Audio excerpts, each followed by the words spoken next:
What is the feeling you get in your gut when you hear about another school shooting in the United States?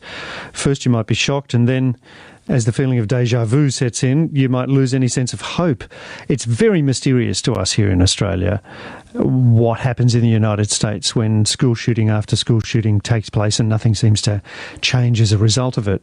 For a lot of people, after an atrocity like yesterday's shooting at the high school in Parkland, Florida, where a gunman killed 17 people, their instinct is to find ways to beef up the security in schools, and that seems to be what they're doing in the United States.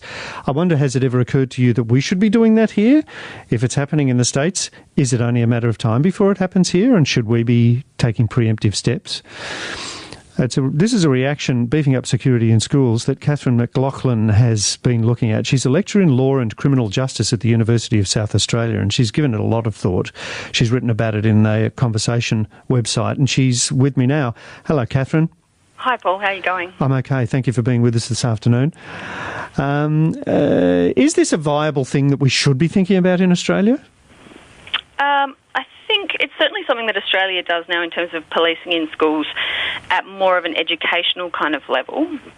But in terms like what? What do you mean by that? What do we do in an educational level? So a lot of police will go into schools and give sessions about drug safety, cyber safety, those kinds of things. But the model that we have in the that we're seeing in the United States is more about having a police officer on the school grounds, 9 to 5, with their guns, sort of patrolling the corridors. An actual police officer, not as opposed to a security guard of some kind? Actual police officers. Wow. Right. Yeah, and even Douglas High School, which you referred to before in Florida, had, my understanding is there was a police officer working at the time of the shooting. Yeah. But it happened to be in a different building at the time. Yes. Well, you can't be everywhere. That's right. Some of these schools, I don't know how big this school is, but some of these schools are large, sprawling places, and you could be in one end of the school and not even know there was a shooting taking place at the other end of the school, I guess.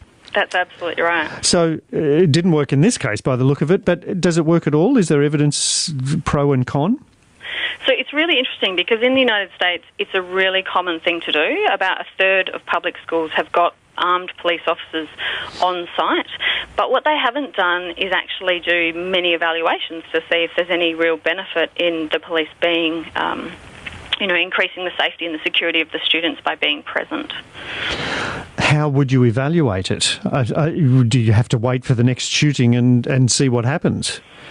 Well, what they have found in the research that they have done is that when police are there, they tend to pick up students for minor offending behaviour or rudeness in the classroom and label that as criminal and then increase the chances of students being arrested. So we are seeing evidence that it's not a great idea. We're not actually seeing a lot of evidence that it's reducing the violence on school campuses. Yes, if you've got police stationed full-time, 9 to 5, in schools, waiting for a shooting, then they're obviously going to still be police officers, and other forms of illegal activity taking place in the school will come under their purvey. They can't ignore it, I guess. Absolutely, and they seem to sort of slide even into some of the activities that we would expect a teacher in a classroom would manage, just some basic sort of disciplinary issues. Because there are police officers on the campus at the time that maybe aren't getting called to serious criminal activity, those activities then start coming into their area of interest. Yes. In the United States, I mean, I don't know what to say about the United States. It's so confusing for us here in Australia how the situation has been allowed to get to the point where it is and what to do about it. I kind of go, we give up, forget research in the United States. It's just such a weird environment. But can we learn lessons as to what we should or shouldn't be doing here?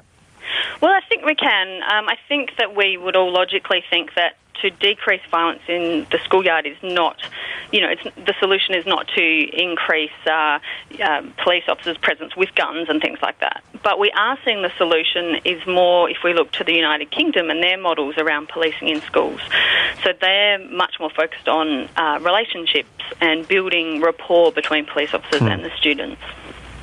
So you try to, in the case, the details are sketchy, but as I understand it, the student who was alleged to have perpetrated the crime yesterday was expelled from that school. So you would try to have relationships and a social environment in our schools that avoid expulsion in the first place, but if somebody is expelled from a school, that they're not simply cast adrift, that they are still looked after by some element of the system.